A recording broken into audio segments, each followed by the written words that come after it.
Resume. Okay, so now I'll do a formal welcome. And yeah, to the new moon in Gemini BodyTalk session. And oftentimes, well, every time I set it for either the new moon or the full moon, but we don't always stay on that theme because it really depends on the energy of the group and what priorities come up for the group itself. But it's nice to have an introduction on a theme, and I love the new moon energy because it's really about a new beginning. So when we're looking at the cycles of the moon, once we get to the new moon, which is the 17th, 18th, depending on where you are in the world, it offers us an opportunity to sort of look at the next month, the next cycle, and ask ourselves, what is it that we'd like and what we'd like to manifest. Although there's something about this new moon and expectations as well. And it's kind of interesting because I just received an invitation for those of you that are International Body Talk Association members or on their list. You may have received that invitation too from Esther Veltheim. And it is a free event on expectations. And so, when the attachments that can be in those expectations and thus the disappointments. And then I was also, I just revisited a group session with Todd and Angela Atkins. They run bi-monthly group sessions as well. And one of the balancings was related to expectations. And it was Angela who said, expectations, we could probably say, are probably the greatest stressor in our life, right? Because we put out, this is what I want, and then often we get disappointed or challenged, and that creates a lot of stress. So there's something in this that I'll share with that as well, as far as from an astrological perspective. But I just thought I'd go over the Gemini energy to begin with. And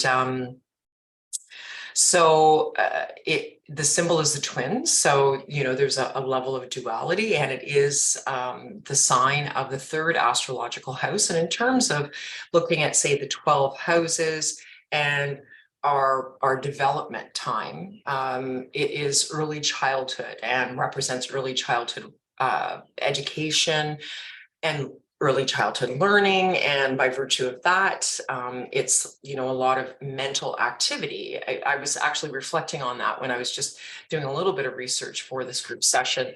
And, when you think about, and I have a couple of neighbors, their children are all in that early childhood phase, and they're always questioning everything, and they want to know why. And they, it's like, why? And so it often can be really more sort of that orderly left brain explanation, wanting to understand things in an orderly, almost solid way, versus the polarity of Gemini, which is Sagittarius, which is also looking for answers, but it tends to be more in a deeper meaning, often spiritual, but even just higher education. So just to bring in a little polarity there for gaining a deeper understanding of the energy that we're focusing on. Then it also relates to that third house, relates to our neighborhood and, our neighbors and our animals. Oftentimes it's like our dogs or cats, our siblings, our cousins. So those closer relationships and then short-term travel, whereas Sagittarius is like, global travel and even like spiritual big travel. Gemini tends to be, going to visit the cousins down the road kind of thing. So it's that short travel.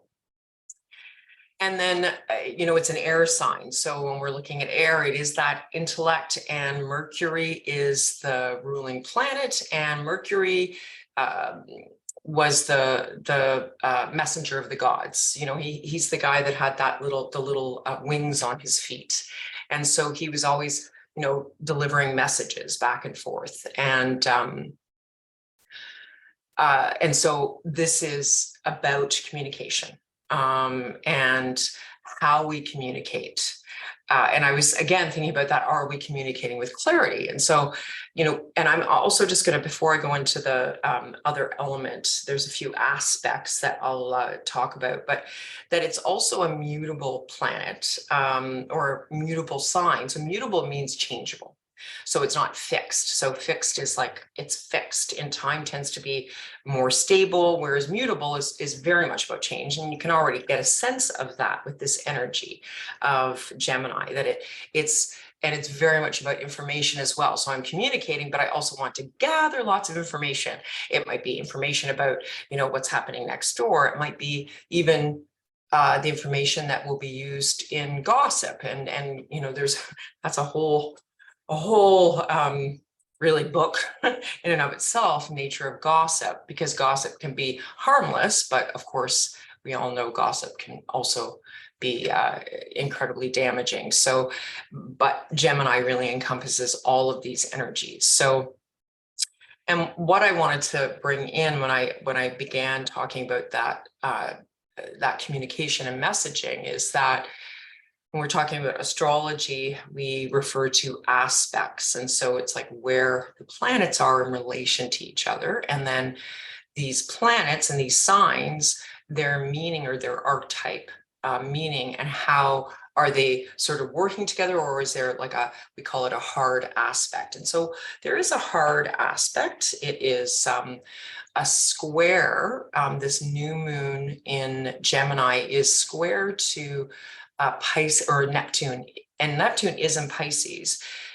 But because of that, it's a hard aspect. What is Neptune all about, right? Neptune's dreamy. It is the ruler of Pisces.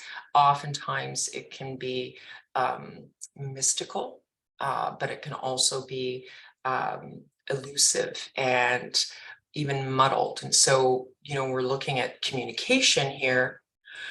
And then we're also looking at the influence of, okay, so I want to have an answer here, but I'm just not getting it. And so one of the aspects or one of the qualities of Neptune and Pisces is trust.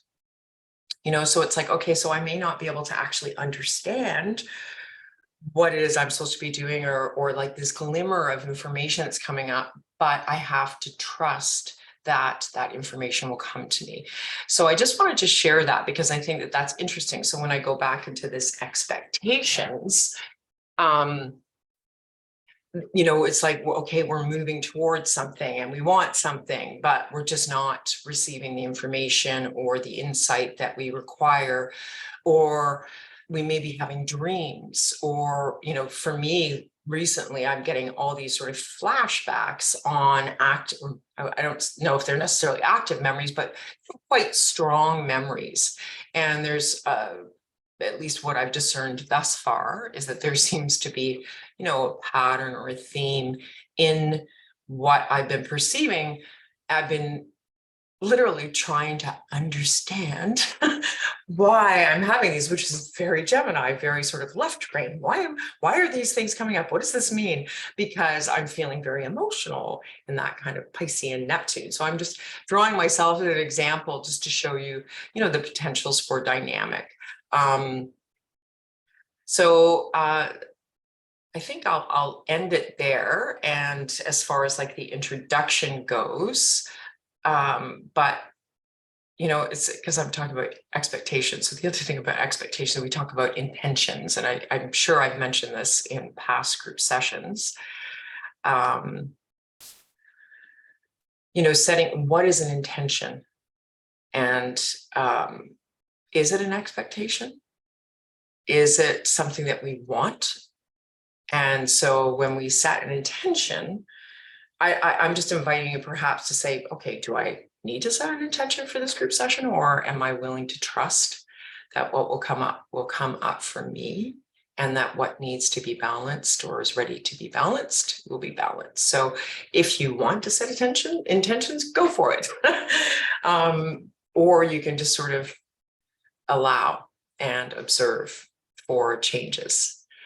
Yeah, so that is what I'm going to start with, and then I'm just going to invite everyone to take a few deep breaths, and I'm just going to have a sip of my tea before I jump into the session.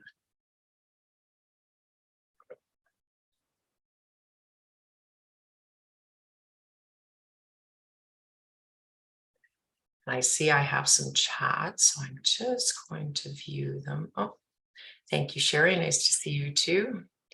All right, so yeah, taking breaths, whatever is comfortable for you.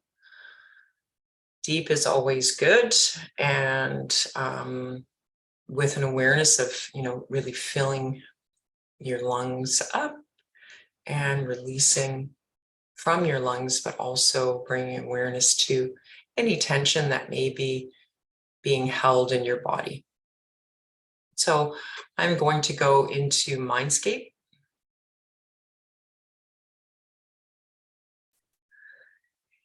And once I'm in Mindscape, I'm inviting the group energy to come in through my elevator. And the group energy comes in as a bird with a very big wingspan. So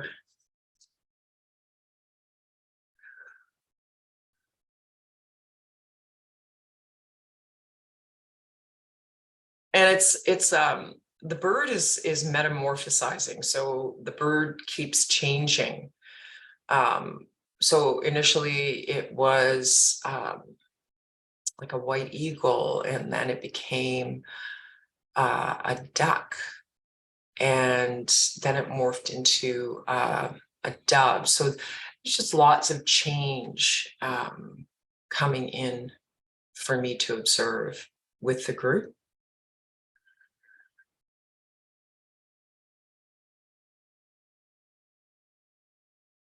So we're going to go into the healing area, and the bird goes to sit on a big nest. So that's where we're going to do the session, in a very comfortable nest. So whatever that means for you. And once again, what I'm really sensing is just imagining that each and every cell in every part of your body is inhaling and exhaling. And with that inhale is bringing in energy and vitality. And with that exhalation is releasing tension and making room for the next energizing, revitalizing breath. Okay, so there is a theme coming in, and the theme is the crown chakra. So it's like an umbrella energy setting the tone for the first formula. So there's a little more information about this, the crown chakra, as it relates to your spirituality, whatever that means for you, and also communication related to your spirituality. So that is the overarching theme.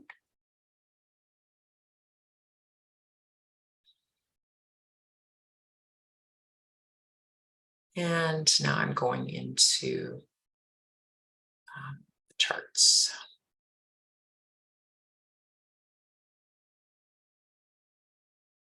So I am going into the third astrological house, the house of Gemini and Mercury. And the priority is to balance a pathological consciousness of miscommunication.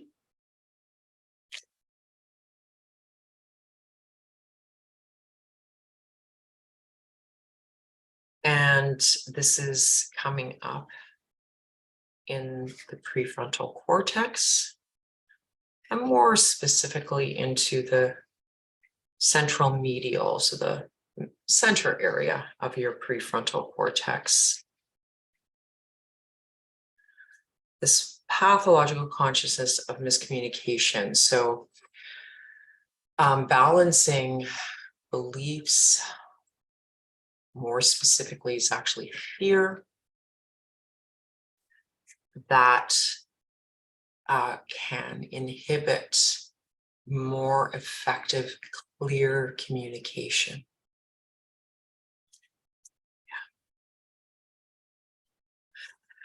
I'm actually going to go into a sub-session on this, and so there's a permissions balancing. It's the permissions at the mental mind level. So permissions, some type of resistance to balancing this communication. And when we're talking about the mind level or mental level, oftentimes it's like, kind of overthinking, excess thinking, monkey mind, doubting, head games in a way that we're playing often with ourselves about this thing. So I'm just going to find out if it's actually an active memory belief balancing. So an emotionally charged, something that's emotionally charged, it's that it's a belief. So when this belief, when something reminds you or triggers this belief, there tends to be a strong emotional response. It doesn't necessarily have to be at a conscious mind level. It can be at a subconscious mind level, but nonetheless, it's impacting you. And in this case, more particular to impacting your the clarity of your communication. So I'm just going to find out what that is.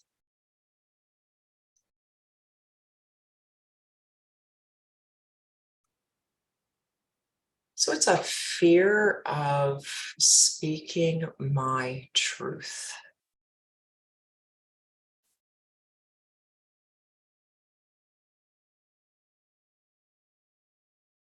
And there is a satellite of what's coming up is the many faces of Gemini. So the many sides to things. So it's like almost like an over analyzing, looking at it this way, looking at it this way, looking at it this way, but this fear, so of what is your truth. So it's like there's a relationship with a fear of speaking my truth, because it's not always easy to actually discern what your truth is. So this is to help to bring more clarity or balance and refinement to this this process, this speaking your truth. So that is the first aspect. I don't need to tap that permission out. I'm going to continue on with the sub-session that focus on this helping to balance fear related to miscommunication. So it's a secondary matrix. So when I say it's a secondary matrix, what we're looking at is an energy form that has built up over time. Depending on what type of secondary matrix it is, I'll just elaborate on the balancing this. So the priority is to remove this secondary matrix. So it's like, in a way, you could say it's a coping mechanism of some sort that is ready to shift. And now I need to determine what the location or theme is of this. And so I'm just going to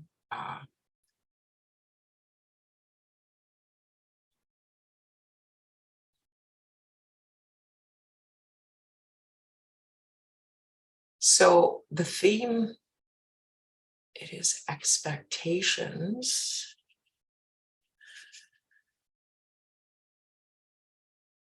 It's expectations and being disappointed with yourself.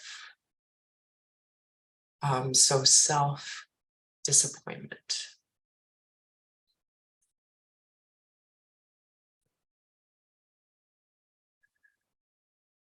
And there's a definition on this of grief.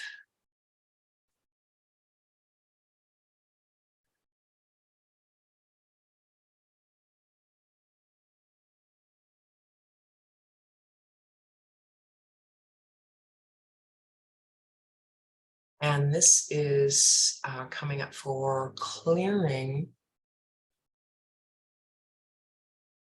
from your heart pericardium. So the pericardial sac surrounds and protects your heart. So if there's a this quality of heart protection, and this is where we are clearing this secondary matrix related to expectations and being disappointed in yourself, and defined by the emotion of grief.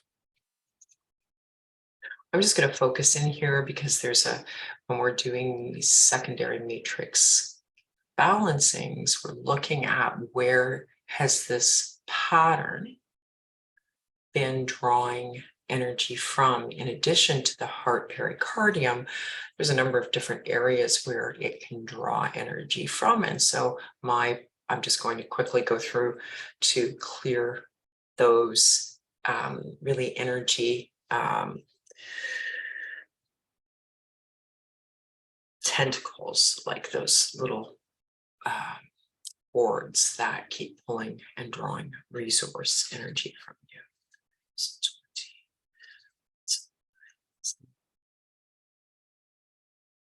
It's both the heart and the throat chakra. And it's further, when I get to the throat chakra, there's a definition of being choked up.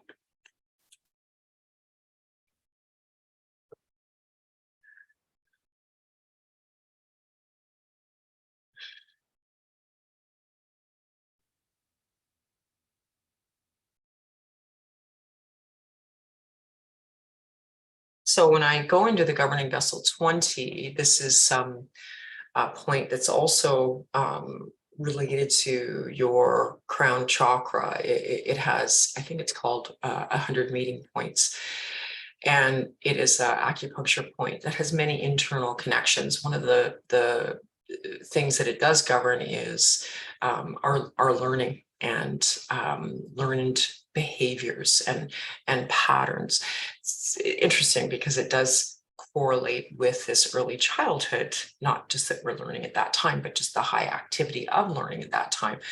And so this pattern that we're balancing, this expectations and self-disappointment, it is a pattern. However, it's manifested for you that it's coming up in the governing vessel 20 as well, to be cleared from there. And nerve supply is local. So we're going to the periosteum of the sternum. So periosteum is the covering of your bones, and in traditional Chinese medicine, the periosteum is like a localized self-knowledge reservoir in a way. So it's like if our heart is the center of our awareness and it stores all information, the periosteum throughout our body helps to store more specific information to that area. So I'm doing a balancing of how it's been drawing from that self-awareness and self-knowledge, this energy of expectations and disappointment. So clearing from that, and then there's the same is the bone. So when we're looking at the bone in balancing this energy, we're looking at an ancestral or an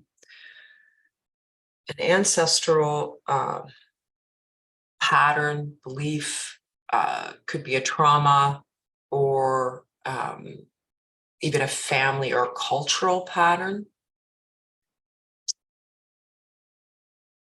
And so what comes up, and I'm not getting more specific in terms of, who family, because we have so many people.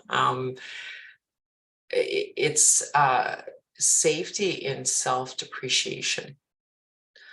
So it's like sort of putting yourself, it may be putting yourself down, but putting yourself kind of in the background, or, to stay safe.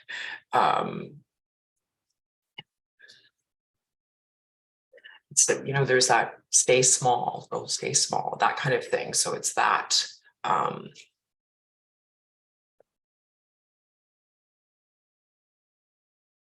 So self-depreciation is like how you either value yourself or you undervalue yourself. And that's really what we're balancing at an ancestral level. So some kind of pattern there. So I'm going to parcel that formula.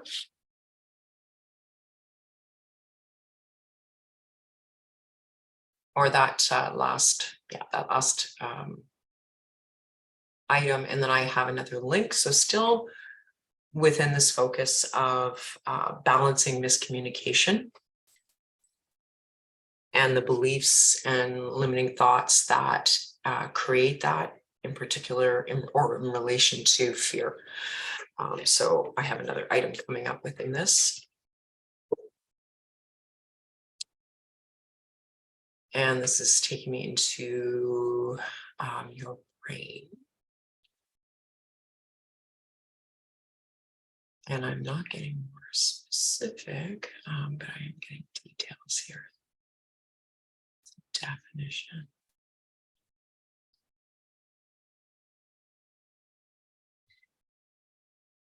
So it's defined by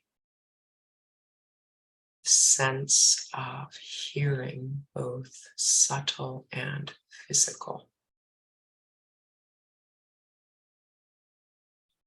So when we think about hearing and listening, how we hear our beliefs, I'm just going to go back to this miscommunication or communication, because when we're looking at a sense, what we've heard in the past, the beliefs that we have about communication and ourselves can often distort what we're actually hearing and able to hear. And that includes our own thoughts in relation to our own communication. But it also can relate to the many things that have been said to us, say, even in school, how we were, communicating or not communicating, and how that reflected on us and our beliefs about ourselves. So this is, and we're looking really at your whole brain, defined by the sense of hearing, both at the physical level and subtle levels. So the brain, in terms of our physical hearing, we have many, many different areas within our brain that allow for processing our auditory centers. There's just so many. And it even relates to our sense of equilibrium and balance. And that's beyond the physical. So that's the definition. I'll just see if I need to get any further on that definition. Yeah. So there's a further definition of fear. And I'm not getting any further on that. That is the subsession on the medial prefrontal cortex, and this balancing of miscommunication in relation to fear, anchoring to your heart for individuation. There's a resource satellite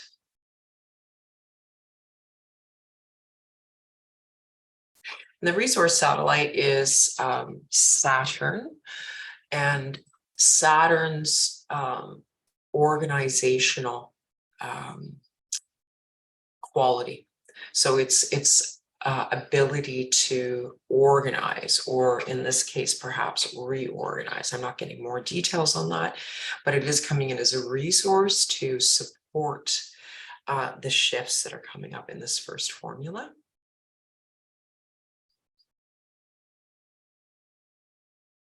So we're going to tap this out. So if you'd like, yeah, you can place one hand over your prefrontal cortex and the other over your heart.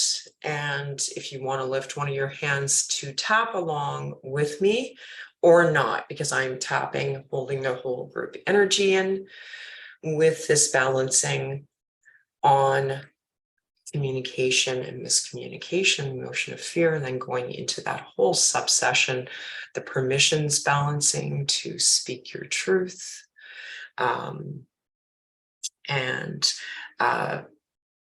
the active memory on that, and then going into that removal of around the heart area of that energy, that pattern, in relation to self-disappointment and expectations and grief, all from around your heart and the many areas that has been drawing energy from. Continuing with deep breaths, tapping over your head, over your heart, over your navel.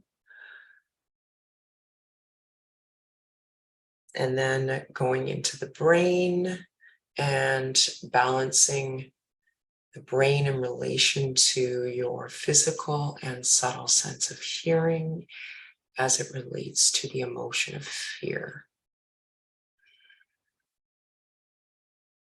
And then this reorganization satellite of Saturn energy coming in to support these shifts.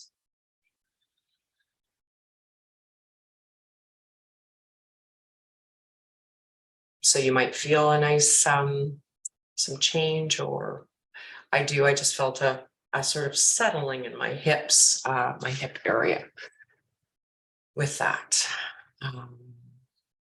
Okay, so I'm going to see.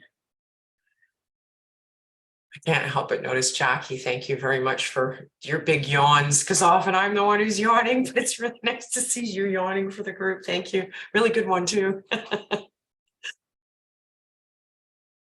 Okay, so let's find out what's next.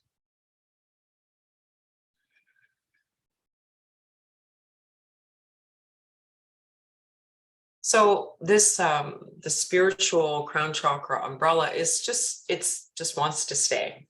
So it may stay around the whole session, and spiritual in relation to spirituality and communication. Oh, Ramona, oh, great. Thank you. That's great. Yeah, so let's find out what's next. I'm just going to bring my attention back into Mindscape, into okay, so the bird has flown the coop.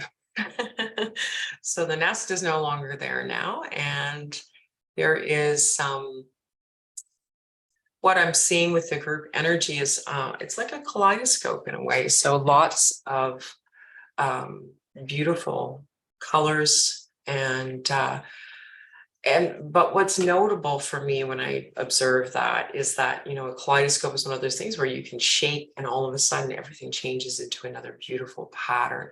So there is this you know, theme that is coming up again, where it's very much about that kind of being able to be mutable or changeable, adaptable, and transformative. So I'm just going to observe this energy and find out what the next priority is for the second.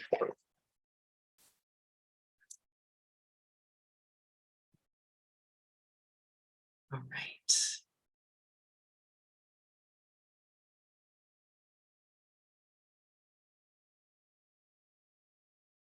Okay, so I am going into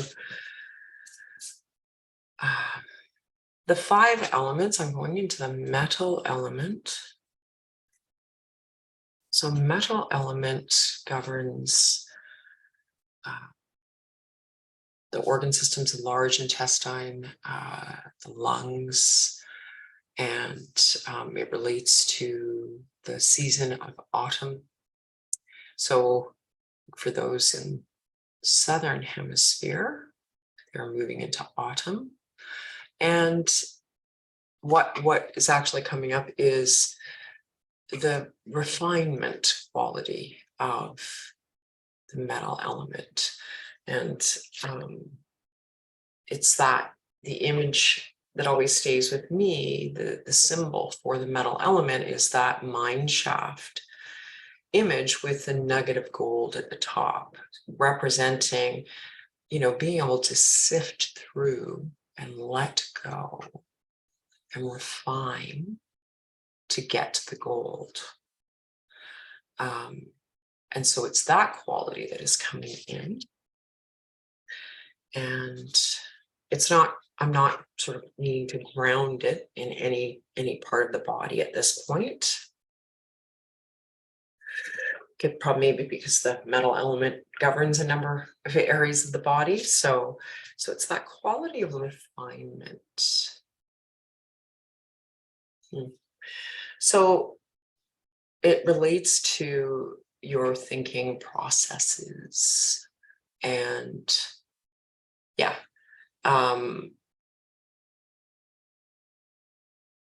with that Mercury energy, that Gemini energy, it can be very, very busy mind. And within that busy mind, it can be scattered or unfocused, or, I'm over here, I'm over here, I'm over here. Or it can just be gathering so much that it's like, okay, now I've got all this stuff and I don't know what to do with it. I've got all this information or all this. And so this is very much about helping to refine the mental processes. Thinking. Process. Okay, so there's something else that is coming up with this. So as soon as I go into that, it's another quality of the metal element that we would say it tends to be more pathological, and that is hoarding, right? It's like, hold on, I can't let go of this. And not only am I not I'm gonna go get more of it. But this is very much in relation to mind, to thoughts, to information, to even like worries. Like it's very related to this hoarding. And I don't really understand the depth of psychology of what hoarding is. But I do, from more of that mental element, it's like a fear of letting go, a fear potentially of not enough, of never having enough. It's like, when we hold our breath kind of thing, right? It's like, oh, I can't let go, because if I let go, everything might fall apart, or I won't have, more. So there's definitely fear related to that, and even a fear of grieving. So bringing in that quality of mental or mind or information thought hoarding.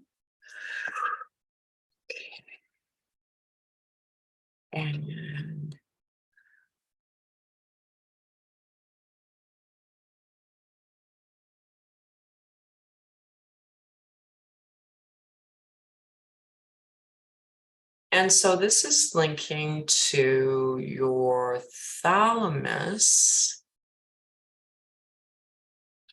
and which is in the center of the brain. It's like, a huge sensory input area. And then, it's sort of, it's your world in a way. It's like all the things how you perceive the world. So information has to go through this. And then it's like, okay, now I understand from my perspective what this means in a way. But what's coming up is some kind of identification. We have to get more specific in the thalamus, but it's identification or identifying. So I'm just going to get the details here before I elaborate. It's identification.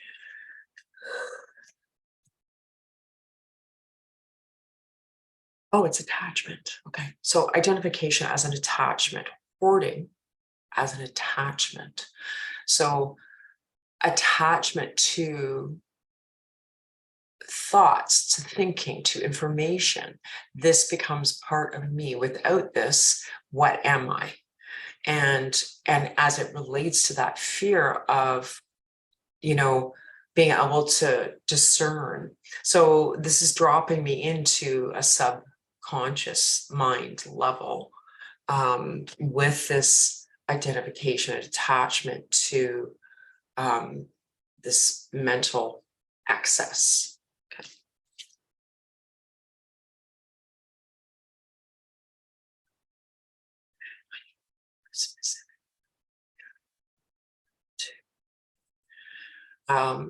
I'm just getting more information. I'll be with you in a moment.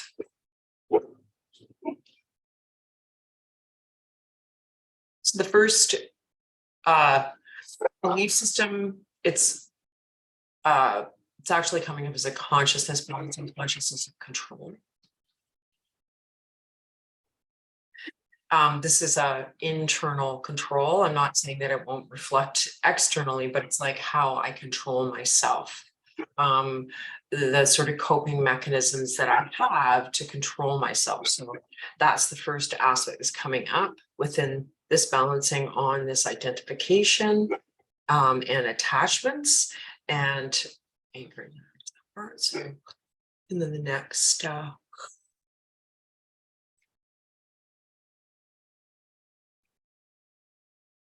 it's a natural consciousness.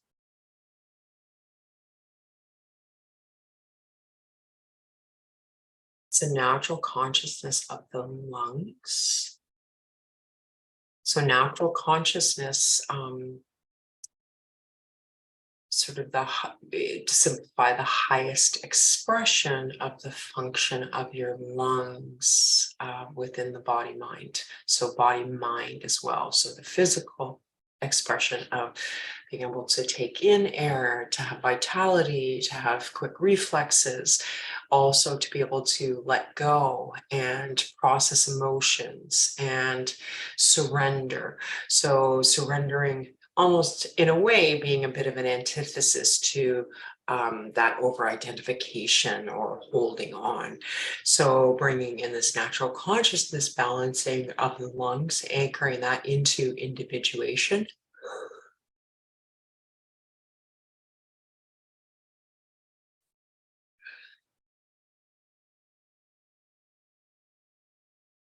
And then I have a circulation plug-in coming in. And it's a circulation plug into an area in the thalamus, which is, I guess, kind of like the frontal cortex, but of this little area in the center of your brain, the thalamus. So, when we know this is our executive function of our brain, where we make decisions. And so it's the same kind of idea within more of this your personal world, means of valid knowledge, and go back to truth, but it's your truth. So doing a circulation plug-in, I just have to get a little more detail on that.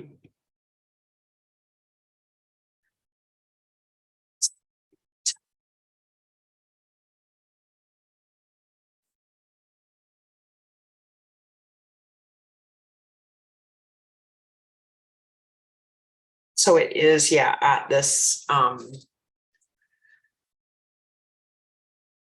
it really comes back to being able to clarify, being able to refine what is important for you, what has meaning for you. and in a way to help you to clear out that excess, that extraneous, to be able to quite literally transcend it. Okay, so that's the level of circulation plug-in within the pulvinar, and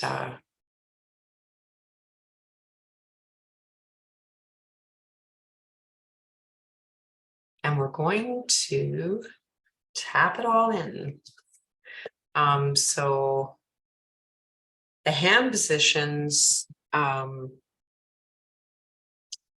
hand over your heart, and nice deep breaths. So the overall theme, this the quality of being able to refine. And then going more specifically into the mental level of mental excess, of that sort of gathering or even hoarding, and how that is reflected or relates to your identification and attachment with information, with so-called knowledge, but because it then goes into that need to refine and clarify, relates in some way to this control, helping to balance that control aspect of that, and then supporting that whole natural consciousness of the lungs, their boost to their overall function in your body, mind, and then finally that circulation, boosting up the energy flow to that area deep within your mind for further refinement, for understanding from your perspective, and clearing out that which is not serving you, transcending.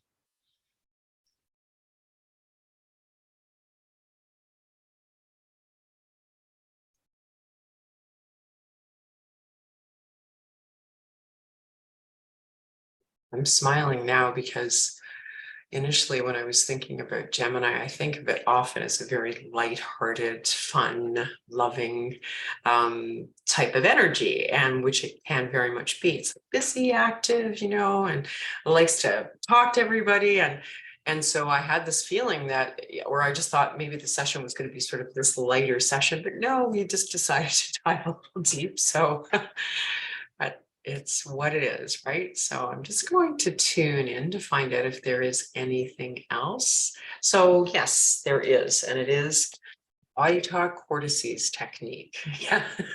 So you're welcome to join me. I really encourage you to, because it's just such a wonderful technique for integrating and supporting all of the shifts that have come up within this session. So hand to the back of your head, cradling back of your head to focus on the occipital lobe, your visual cortex.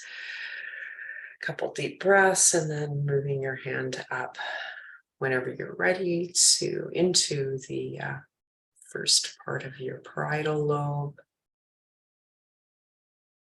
or really wherever your hand ends up. So parietal lobe has to do with your sensory motor information, so incoming information, and then how you respond to it, and many, many other things. But that's just a simple way of thinking about it, looking at that connection between the left and right hemispheres, enhancing that. And then moving up into the frontal and prefrontal cortex, where all your decisions are made, your focus, organization, your ability to envision your future, to see with clarity and move forward. And then hands on the temporal lobes. So the temporal, I always think of temporal as in like time. And I always correlate time with rhythm and sound. So that's how I remember about the auditory processing center and language processing center that is held within our temporal lobe. So this is, when we think about communicating clearly, one of the, I would say, biggest aspects of communicating with clarity is listening with clarity. So years ago, I had the opportunity, I was on a board of directors for a women's organization, and we were having some conflicts in the actual board of directors. And so we did a course on active listening. And so it's listening with intention, without interrupting, and really like needing to, it was a skill learned, right? Like really needing to be able to actually stop from interrupting or wanting to relate, but being present through that sense of hearing to really listen.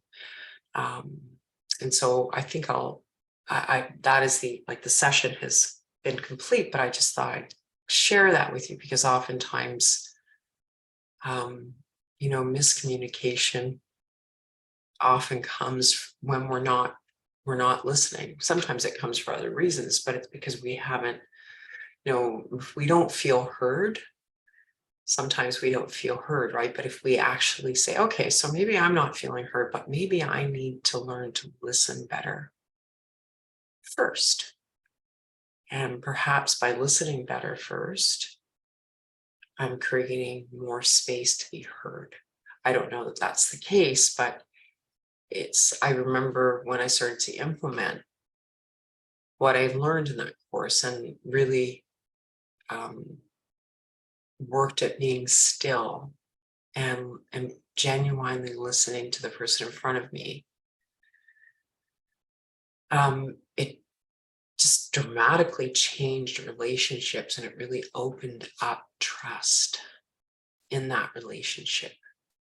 And then there seemed to be like a shift in reciprocity in that, oh, they were more interested in what I had to say because I was genuinely listening to what they had to say.